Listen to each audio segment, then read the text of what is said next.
13th of February celebrated World Radio Day, and today we look at this amazing medium of media and celebrate those who have made a great impact in the world of radio and those who are still making an impact on the airwaves.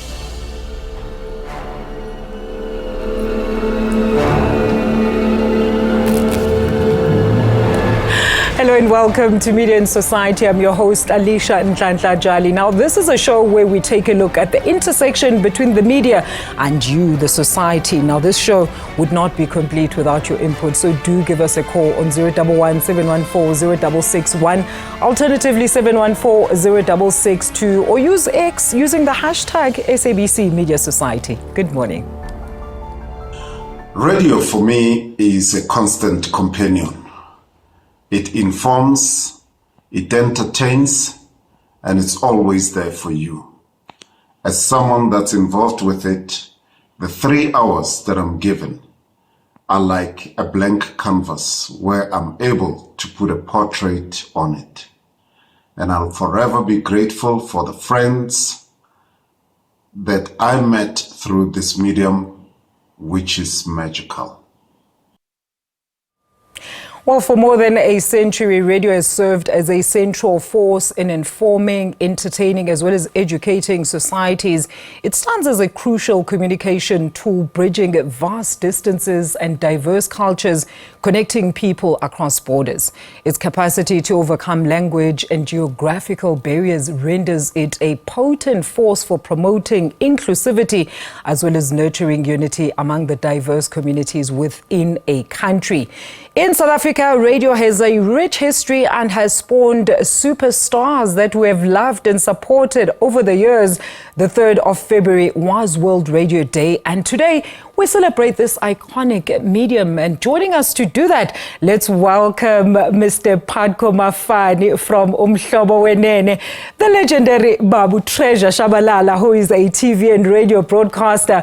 Mr. Robin Silal from Radio Democracy, Tash Rick, true chairperson of the National Community Radio Forum, and back in studio with me, Mr. Martin Vilagazi, station manager at VOW FM. When we were hoping to have, of course, as part of our panelists, Mr. Felix Klope from Gagasi FM. So hopefully during the course of this show, he might be able to join us. So gentlemen, a very good morning to each and every one of you. Thank you so much for joining us. Let me start here in studio. Mshengu, thank you so much for joining us. Welcome. Good morning. Good morning to you. Eh? Nice seeing you. So good to have you. Mpapeta, welcome, Bob. Thank you so much. But Padko, how are you doing this morning? I am good, just fine. It's such a pleasure for me to be here with these legends. Absolutely. Robin, how are you doing this morning? Very well indeed, Alicia, especially having you to speak with me. And nice to be in the presence of such legends like Treasure Shabalala and Ike Pashla. Thank you so much. Tashrik, a very good morning to you. Thank you for joining us. Welcome. Thanks so very much for having me. It's an absolute pleasure, especially being amongst such esteemed panel of guests, legendary to the industry. So we're very excited being here this morning. Thank you very much for having me. Absolutely. Thank you so much for joining us this morning, gentlemen. Mshengu, let's start with you. I mean, I'm sure everybody's dying to know. You have been, somebody that we grew up listening to and watching and aspiring to in terms of television as well as radio. Talk to us about how you navigated your way into the radio industry. Wow. Actually, it was quite by chance. I can't say I really loved radio, but I grew up on radio. From being a baby, I remember my mom telling me that when I was crying, they would just put a little portable radio next to me. And then I would hear the music and then I would keep quiet, and then all of a sudden I would smile and be bright. So I had that connection with radio from that time, And then of course, when I began to get into radio, it wasn't because of the love that I had for radio physically. It was quite by chance, because I was working for a technical company some years back when I started working in the 70s. And as I was working for this technical giant, I was servicing machinery around offices. And in my area of work, I sort of had a station called Radio SR in that area, you see. So I went there to go and fix up a machine, you know, like typewriters, card machines and what have you. So when I got there, the receptionist said, wow, you have such a wonderful voice. What do you do for a living? I said, look, I work with machines and stuff like that. He says, look, we'd like to offer you a chance to audition. My goodness, right on the spot. On the spot. So I did that the audition there, and I went in the box, and I didn't even know what radio was all about, and it was during the apartheid years, you know. So these were areas that we didn't even think we could get employed in, you know. So I was successful, of course. My voice carried me through, and from that day, things changed. I ended up actually leaving the technical field, and I joined radio, you know, because they offered me, you know, hours instantly, you know, and I had a job, a sideline of some sort. So I did the two jobs for a while, and then I dropped the technical thing because they gave me more and more work in the radio business. So that's how I basically got into radio, quite by chance. Yes. Wow, some people are so lucky, yes, Martin. Martin, now you come on the production aspect of things. We know that VOW FM has literally made a huge footprint in terms of radio broadcasting. Talk to us about how difficult it was for you to navigate that type of space and not necessarily being in front of the camera or in front of the mic. Look, it's VOW FM. It's a very small campus-based community radio station. Our contribution, it's more training and preparing talent and characters for new type of radio broadcasters. I think the difference with that and where I've been, which is Metro before, it's nurturing of talent, it's spending time, you know, teaching young people basics, but also building character. And its story for me dates back. Radio for me, it's like for any rural boy back then, which radio was the only source of information, listening to his story, spending time with your grandmother. I come from KZN, so there's a very intimate relationship between people in that province and radio. Oh, yeah. Seeing people carrying radio, you know, going to Imbi, Aisali radio. So it's always been there. So it's the same story that I have. So the passion that I carry, the passion that I even have now, moving from mainstream to development, it's based on that, you know, what radio can do. So to navigate the space was very easy for me because I've always worked with young people and comp radios since I started. Going back to campus radio, working with students, it's most fulfilling as well. Yeah. But Parko, I mean, let's come to you as well. I mean, I remember you from your sports days, moving crowds in the stadiums. Talk to us about how the transition was for you to move from that sporting space into the radio space, and how have you found it, and how were you actually received by the audiences across the radio spectre? Well, my journey has been a very interesting one because even when I was working in football as the communications and PR manager for Kaizer Chiefs, I had been recruited from radio. When Kaizer Motaung recruited me, I was sports editor for Kaya FM. And before that, I had been on Channel Africa, the English service, broadcasting to London, North America, and the rest of Africa. And before that, I had been on Radio Tosa then, which is now Umhlobo and NFM. But my journey started at Radio Sky during the TVBC days. Well, Treasure had always been there. And I think when I was on CKI, he was on Radio 4, together with Lawrence Dube, the late Bob Nopena, many other guys. But for me, my journey with radio is very interesting because radio found me.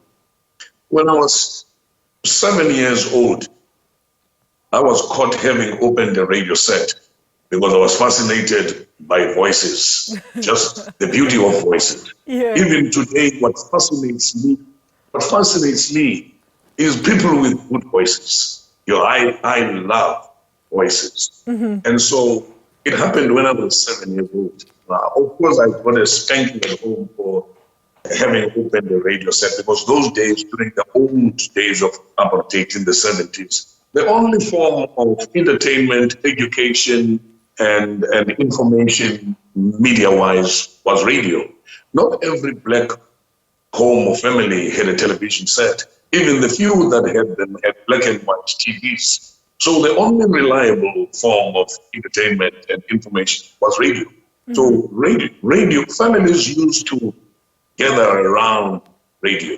What they do now with TV, they used to do with radio. Families used to sit around radio, listen to the stories, listen to the news, listen to sport, listen to drama, the stories, and the death notices, as Tosa City, imipana, umameli death notices. And that was serious content for the elderly, So, and later on, when I was 10 years old, I was on a tour to East London from the town of Beaufort, and that was a big deal. And on our way back from the beach, from the aquarium, from East London Zoo and East London Museum, we went to Radio Band, and there I found one of our role models, Given Klebi, an old man that was broadcasting a kids show. And I was left with him in the studio, and I said to him, Dada, can you mean I want to sit where you are sitting? And he put me on his chair and put headphones on my head, opened the mic, and I heard my voice with the headphones when I was 10 years old. And it fueled my dream. So radio has always been my dream. Radio found me at a very young age. Look, maybe let's go to Robin. Robin, very interesting stories all around about how our legends here actually got into radio. We want to hear about your story. How did you come into the industry?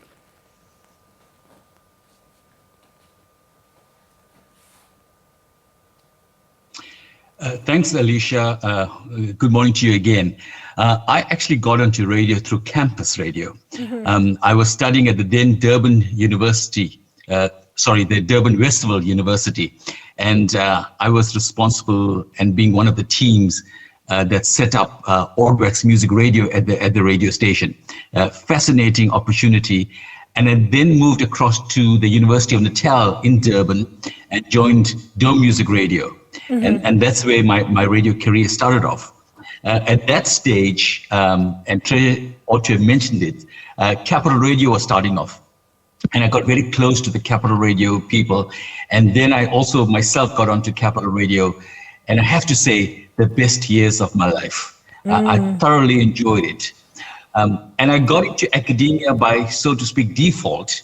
And I lectured radio and television for close on to, or even more than 3 decades. Quite enjoyed it. And then did a lot of work for community radio. I remember back in the day, Govind Reddy, the late Govind Reddy, inviting me to be a judge for the Radio Artists Awards back then. And now, since I've left university a few years back, I'm involved in consultancy and training and strategy for radio around the country. Very interesting indeed. And you, Tashreeq, I'm sure you are also one of those that were fascinated by the great voices that you came across on your radio set. But we want to know how you got your big break. I think for me it was a little bit different, and I speak here as truly a minor amongst legends that have really shaped the industry for what it is today. And I'd like to believe that I'm a product of the type of conditions that they've set for the development of the industry, as it were. And so my story is quite a simple one. I come from a community called Bonteheuwel here in Cape Town, a community that is beset with quite a number of significant social challenges. And radio was seen as an opportunity for us to use the talents that we had to express it in a way in which it could contribute to society, but also develop a completely new set of skills. And so for myself, it was initially being at what is called the mother of all community radio, Bush Radio. I was there for a couple of years, together while being at Radio 786, a Muslim community radio station here based in Cape Town. And there was a sense of purpose that we had being part of the station. It was about not just communicating and uplifting communities, but I was then increasingly becoming a product of the station's, particular concerted effort to develop up-and-coming broadcasters in a democratic dispensation. So I almost want to say I'm the Tim Swallow of community radio. I'm a product of this democratic tool that has now enabled people like myself as a young person to be one of the upcoming emerging leaders within the industry. And so because of the foundation that's been set, radio, I believe 100 years on, it is in a good space at the moment. Mshengu, very interesting. I want to understand from you, everybody is lauding you as, the legend. I want to understand, how did you transcend across all generations and still remain relevant today? And also, with the new culture of social media, there's podcasts, there's community radio stations. How are you surviving and still being relevant? I learned a long time ago never to actually compete. So you just run your own race? Yeah, that's right. Yeah, actually, I competed against my very best. You see, instead of competing with other people. You see what I mean? In fact, I complimented other people and moved together with them as a team. I only competed with me. I think that's how I managed to navigate along the way. Martin, talk to us about, the contributions, by radio in terms of driving certain narratives. Now we're talking about we're moving more towards the media space in terms of driving political narratives, socio-economic ills, as well as issues that the country grapples with. How much does radio contribute to that? Because we all know that radio broadcasts in all 11 different languages in this country, which means it's more inclusive as well. I think the virtue that radio can access by majority of South Africans in all different languages, and also the regulation that enables 3 tiers of broadcasting, public, community, and commercial, it means that people are able to drive serious social economic conversation, issues of social cohesion. But the most important thing is to bridge information gap between the societies in South Africa, but also giving people access to information and drive dialogues and conversation that are crucial, promoting tolerance, cultural diversity. And the most important thing, it's drive education. For young people, the most unfortunate part though is that we programmers fail to understand the purpose of radio as per said by regulations, and also the role of it in South African society. It's very crucial for programmers to have an understanding why these platforms are there and why people prefer this type of platform continuously every day. It's to make sure that we interpret what is happening on the ground and translate it on air. So I think radio is very, very crucial towards driving social cohesion in our country and uplifting the imbalances of the past. And Patko, what do you think about that? What has been the most, innovative thing for you when it comes to radio? And what has been some of the biggest achievements by radio, whether local or commercial radio spheres, that have actually contributed to shaping the South African narrative as well as society, sir? Well, it starts with the power of imagination. When I was at boarding school, when I was a newcomer, I got when the rest of the other newcomers were getting a rude induction and orientation into boarding school, mine was soft because I would be locked into the cupboards and the big boys would say, now let's listen to the radio. And there I was in the cupboard, and I would do the news from imagination. I would have a script of the news. Then they would say, let's listen to the weather. Then I would do the weather. Let's listen to Chiefs playing Pirates at Orlando Stadium, and I would run with a football commentary from imagination. But if it did that at boarding school, then I told myself that I would be part of that particular social cohesion. I remember when I was with Radio Sky, the station that blows your blues away, and the ANC, the PAC, and all these organizations had just been unbanned in 1989. And come February 11, 1990, Nelson Mandela walks out of Victor Festa prison. And then there is this entire socio-political excitement around the country. And the country looks like it's going towards one direction. And the CISCI then was under a particular brigadier, Joshua Kroso, who also went with the flow, just like Bantu Olomisa in the Transkei. But later on, within no time, within a year or two, that Joshua Kroso turned around and he started his own political party. And then he issued a decree to the radio station that we should no longer carry news or promote meetings and rallies of the ANC. And now the presenters, the announcers were all, like baffled with this kind of decree. It created a lot of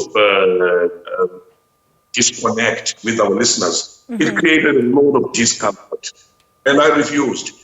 And I defied him. I carried on doing what my conscience was telling me that was right. Giving the information that the country is going to. Because the news editors also were confused with this.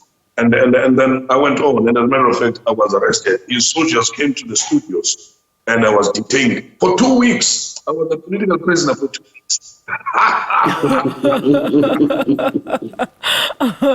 the radio studios to the police cells for 2 weeks. Wow. And detained under Section 26, 1981 in the Republic of the CISCI, not entitled to lawyers, not entitled to visit by pastors or parents or friends or anything. And when I was released, I went back to the studio. What I knew was right for social cohesion. Because the country wants that particular things. So there are times when when personalities have to take a particular stand, dishing out what should be consumed as content by the audience. Very interesting indeed. And I think after the break, we're going to go into that space of the content in terms of, especially with you, Tariq, the difference in terms of content between the apartheid times and broadcasting as well as now. And I think our panelists have actually brought us to that discussion point. So we're going to take a very quick ad break. And then when we come back, Media and Society will continue. Remember, you can call us or X us. We'll be back shortly after this break. Don't go anywhere.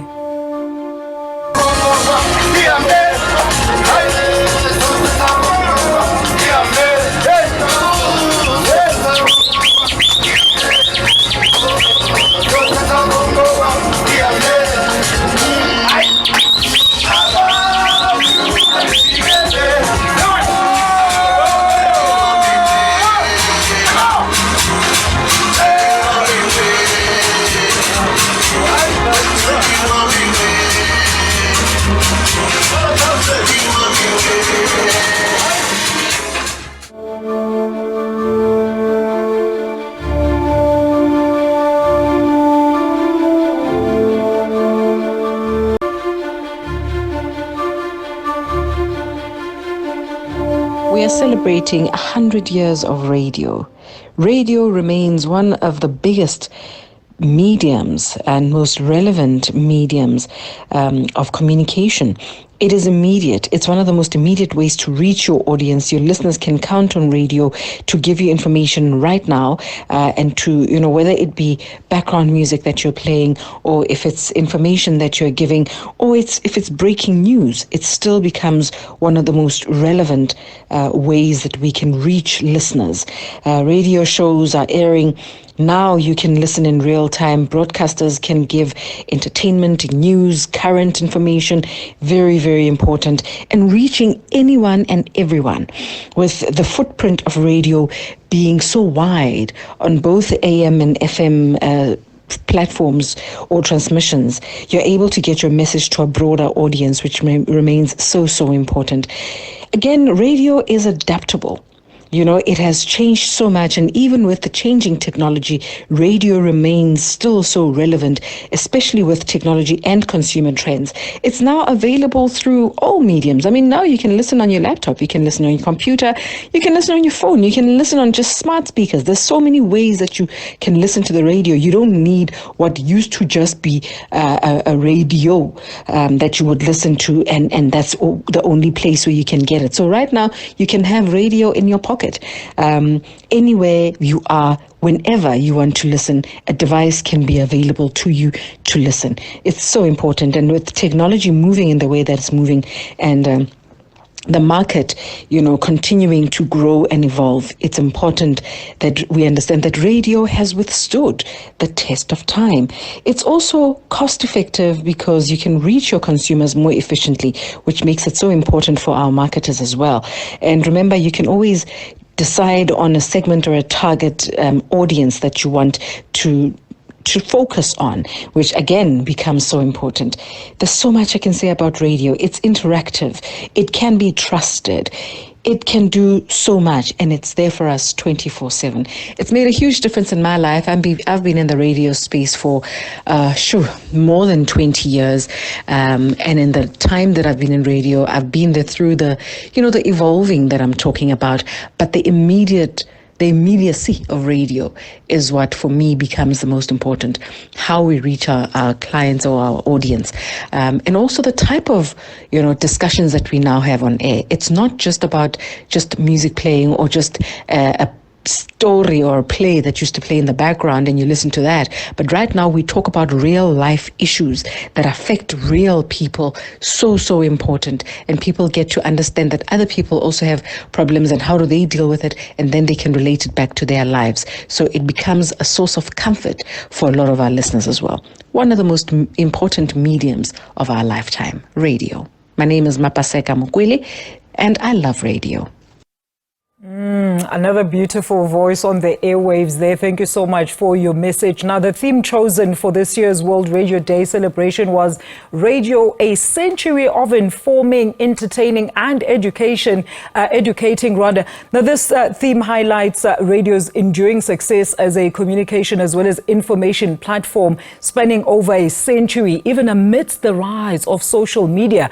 It underscores the medium's resilience as we progress further into the 21st century. And still joining us to discuss is veteran radio personality, Mr. Patko Mafani, the legendary Treasure Chabalala, who is a TV and radio broadcaster, Robin Sulao from Radio Democracy, Tashrik True, chairperson of the National Community Radio Forum, and Mr. Martin Vilagazi, station manager at VOW FM. Let's go to the lines. Sandy has been holding on for dear life, waiting to, of course, give us his word around our topic today. A very good morning to you, Sandy. Thank you so much for joining us. What do you want to say to my panelists this morning?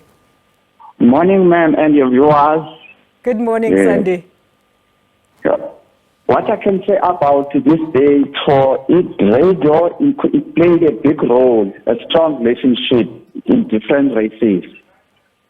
For example, in education, most of learners who stay in the rural areas, they get a lot of opportunities by community radio. For example, one of your guests, Patko Mafani, is my role model. Today, I'm a commentator for primary school. Each time there's athletics in the Western Cape Primary School, I'm a commentator there. Congratulations! Because of the passion that I have And also the radio play a big role in communities to educate the elders. What should they do if they get sick? Thank you, Sandy. Thank you so much. I hope you heard that, Mr. Mafani. You've got a fan in Sandy who is in Cape Town who says he also has done a lot of work in collaboration with some of the productions that you bring whenever you come to Cape Town. So, Robin, I want to ask from you. I mean, this just on our cue point when we went to the ad break, we were actually talking about the type of content that is more consumable or easily consumed or even overly popularized in terms of radio content nowadays. What do you think is the driving force, or is basically the space that divides what people want to listen to versus to what people say, you know what, I cannot consume this. This is not my type of, I'm not the target market for this radio station, to put it in simple terms. Thanks for the question, Alicia. Essentially, it's about the public interest, and it's about the broadcaster best serving the public interest. I argued in a paper that was included in the State of the Newsroom report launched by the Wits Center for Journalism last Tuesday that public interest pertains to not just the public service broadcaster, not just community radio, but also the commercial radio sector. Because in a country like South Africa, we're a developing nation, the public interest rules supreme.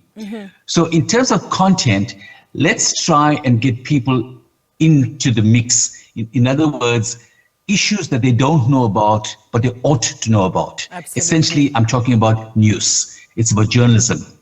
And it's essential that our broadcasters, our presenters, our journalists bring new things to the table. The issue of social justice is so important. Radio is such an important platform for socio-economic development in South Africa. And radio is such a powerful medium, and its reach, you heard earlier on, radio reaches where no other medium reaches. And we talk about devices and platforms competing with radio. I would say they're not actually competing with radio. It's actually complementing the outreach of radio. Radio could use these digital platforms to actually enhance its profile and its portfolio. And, I'm often asked the question, what's the future of radio? And I said, extremely, extremely bright. I'm often asked the question, should I be studying radio? Are there opportunities? And I say, as long as there are people in South Africa, there's a need for radio. Absolutely. And I want to hear from you, Tashreeq. I mean, in terms of content that obviously our legends were talking about between the former times, apartheid times versus now, what do you think is the formidable difference when it comes to broadcasting? I mean, we just heard Patko Mafani there saying that he was actually jailed for 2 weeks for basically doing something that he loves. Absolutely, and I think the media as an entire industry is operating at a very different time where it is ideas that are a lot largely contested. We look at conflicts in the Middle East, such as what's happening with the occupation of Palestine, how very complicated facilitating these narratives certainly can become. And if we look at these and the upcoming elections that are about to take place, radio remains the most powerful tool to connect communities exactly with what is meant to be the services delivered to our society for the betterment of that society. And so for me, if one looks again at the crossover between a community radio and what community radio currently is, and again to Robin's credit in his statement a bit earlier, that social media is really complementary to the work that we do. But let's look at, for instance, some of the statistics as well. Facebook now identifies with a slightly higher audience, Instagram with a slightly younger audience, and then TikTok is doing a crossover between different generations, but with a particularly younger audience. And so what we need to do is to ensure how do we get those audiences that when they are ready to move to radio as a primary medium, how do we get them to have a crossover and have a brand connection connection with the work that the station does. And then, of course, the station's culture, its values are crucially important to determine how that younger audience that is now increasingly more orientated with a purpose or a sense of self-purpose, that they can identify with the values of the station. And so if the station is particularly concerned with matters of social justice, it is almost natural for that content that is already produced on radio to find expression on other platforms. And then, of course, that's how you get into those new audiences. So it's terribly vibrant, and we've seen how certain social media platforms have come and gone, and some are struggling. But radio survived more than 100 years. And as long as we have the circumstances in this country that we have in the DRC at the moment, that we have everywhere else, radio is this powerful medium by which not just to establish the society that we want, but to hold that society accountable as well. And let's talk about that, Martin. I mean, you've worked on both platforms, both on commercial as well as, community radio. So talk to us about the regulations there. How do they differ? And how do you navigate around those two? I think, fortunate for us in South Africa, we've got a clear regulation policy in terms of public community. And both they are towards serving the public interest, as Robin is saying. I think the biggest challenge is to get these platforms, public radio, understanding how to interpret public policy, broadcasting policy, towards how to create programming and eventually come up with programs that are reflective of that particular policy. And two, the biggest challenge then with community radio station is access to resources. Campus stations are slightly better. Community radio stations have to work without resources. Why do you think that is, though, Martin? I think it's a nature of how media, maybe broadcast ownership is set up in the country, but two, how the funding models are not clear. You know, for public broadcaster, it's still not clear. So that eventually impacts on how community radio station needs to be supported as much as they are supported through Innovative by GCIS, through programming funding, but also MDDA to training. I think also the advertising space as well needs to transform, media buying as well, to ensure that a station like Ukhozi gets a bigger piece of the cake, because it drives audience. The station like Umhlobo Wenene needs to get. So all these things have to be transformed to make sure that there's a clear model from the government point of view to support community and public broadcasters, but also from commercial point of view. How is the cake shared? Is it fair? Is it a game of numbers as we are told? Or is it Animal Farm? Exactly, yes. Yeah. Let's go to our callers. We've got Thandeka from KZN on the line. Thandeka, thank you so much for joining us this morning. Go ahead with your comments, please. Yes, thank you so much. Very good morning to you and your guests in studio as well as to the viewers as well. My name is Thandeka Tusini. So I'd like to make a comment here based on the role of radio that it has in our society, especially in South Africa, especially in education, whereby we now have classes and lessons that are brought by the Department of Basic Education through the connection with the SABC as well as the radios. Also, I'd like to do a comment based in terms of the radio, where it's promoting our culture, arts, especially in language promotion. That's why we've got now Zulu radio, like Ukhozi, we've got Umhlobo Wenene, where they're promoting isiXhosa and different kinds of radio stations. So that encourages that we must speak to our indigenous languages.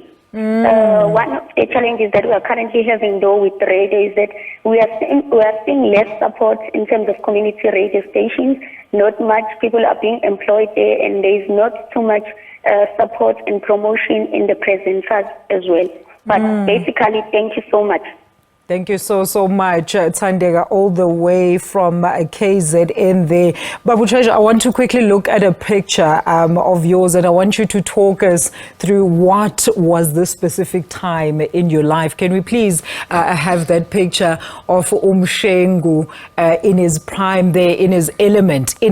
What was going on there? Where are you? Where can we find you? Talk us through this picture. Let me see if I can spot you. There am I. Right over there.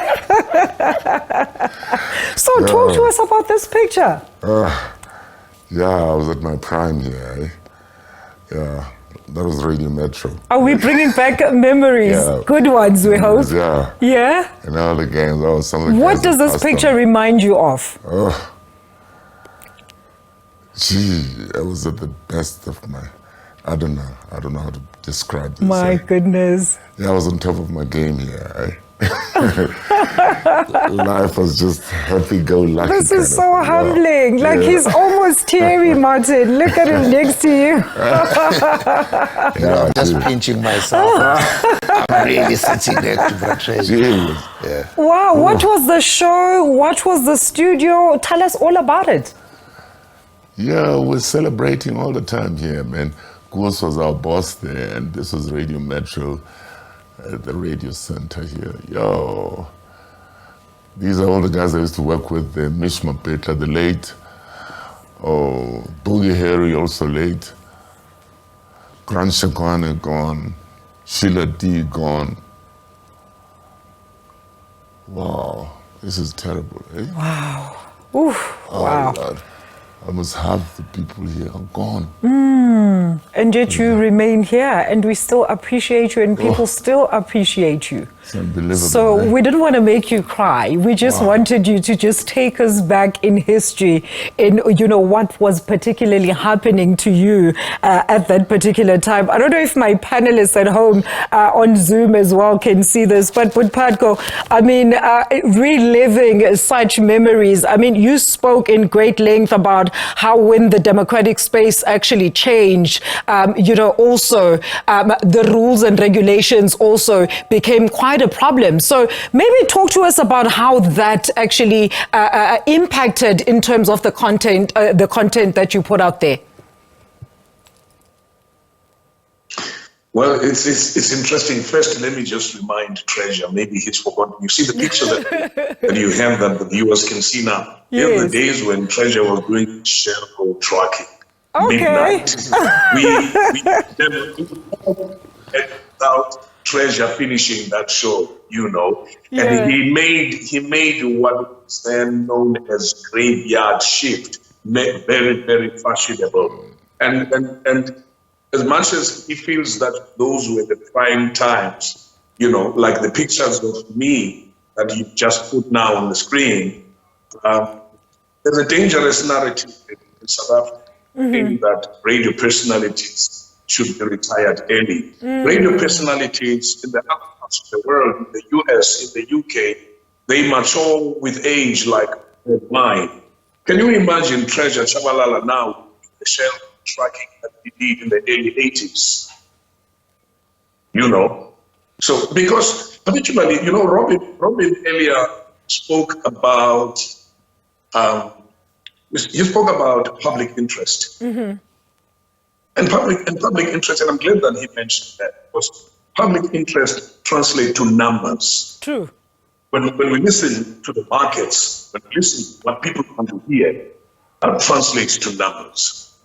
And the advertisers want to go where there are numbers. Advertisers want to go where there are seasoned, appealing presenters. So I feel, and I agree, Tash, you touched on this as well. Social media only complements what we do in studio.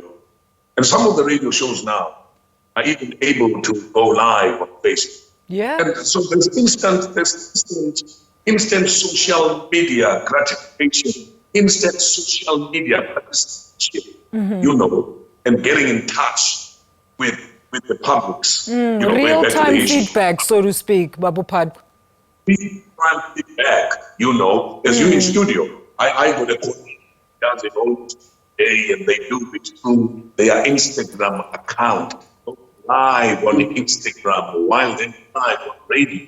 Because that particular platform is not competing with his radio audience. So social media, therefore, is not to do away or kill the numbers. They are here, on the contrary, to enhance the numbers. So anybody around the world, my friends in South Africa, can listen to my shows. People anywhere around, in Nigeria, listen to your show. thanks to the internet, thanks to digital presence of All what right. was traditionally known as.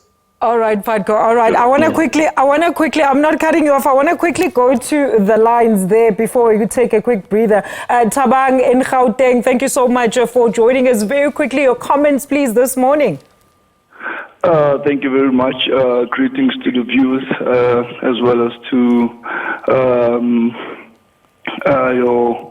my panelists. Your guest on studio. Good morning. My comment is what Mr. Martin Vilakazi has highlighted with the importance of broadcasting policy. You know, I think we need that as a country, so that most of the people with little knowledge can be given knowledge on how radio is all about, and the importance of giving information to the people, especially communities that doesn't know much about informative standards, especially when it comes to political affairs and arenas. So yeah, for me it's very informative. Radio is one of the things that I truly like. It's something that it gives me a sense of information each and every day. I play it on my car. I don't have time for piano, but I do listen to my piano.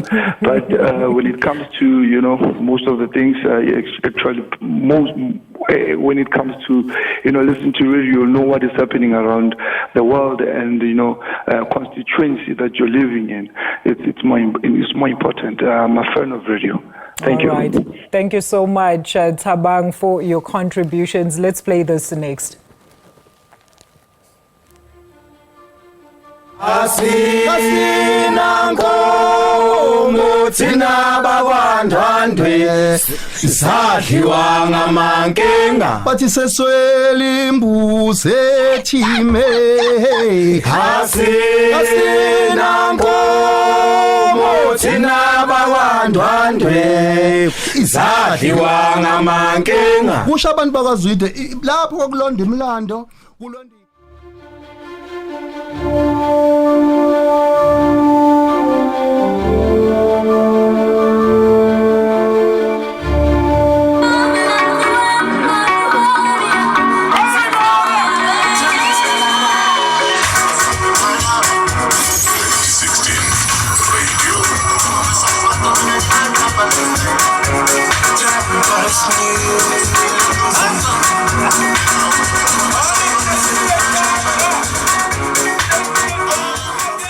nna ke Thuso Motaunga ke le motse mashomemane ke le Sibuhudi 40 years behind the microphone. Ha re bua ka radio re bua ka motswalle, ha re bua ka radio re bua ka thuto, ha re bua ka radio re bua ka lesedi. Radio ho hang ha ona ntho e ka e tlosang la re ka ba le di TikTok tsena, ra ba le di WhatsApp, ra ba le yona X ena. Radio e tla dula ntse ile radio. Radio gona o tsama ka yona, radio e teng wena ka koloing, radio ho nna ke bophelo, mme radio hape ke ntho e kgolo ka tsele makatsang e tsamaisa molaetsa ka potlako, e fihlisa molaetsa ka potlako, e etsa hore wena jwalo ka motho hape e etsa hore wena jwalo ka motho ya ratang seyalemoya kelello ya hao e sebetse. Radio is the theater of the mind. La ona le modumo ono empa radio is the theater of the mind. Ka tsele jwalo he ke wena radio e tla dula ile teng ka nako tsohle. A very quick one, Tashvik. We've got literally seconds to wrap. I mean, as you heard there, he says radio is the theater of the mind. Your closing words today, and of course, what you'd like to see happen in the future of radio.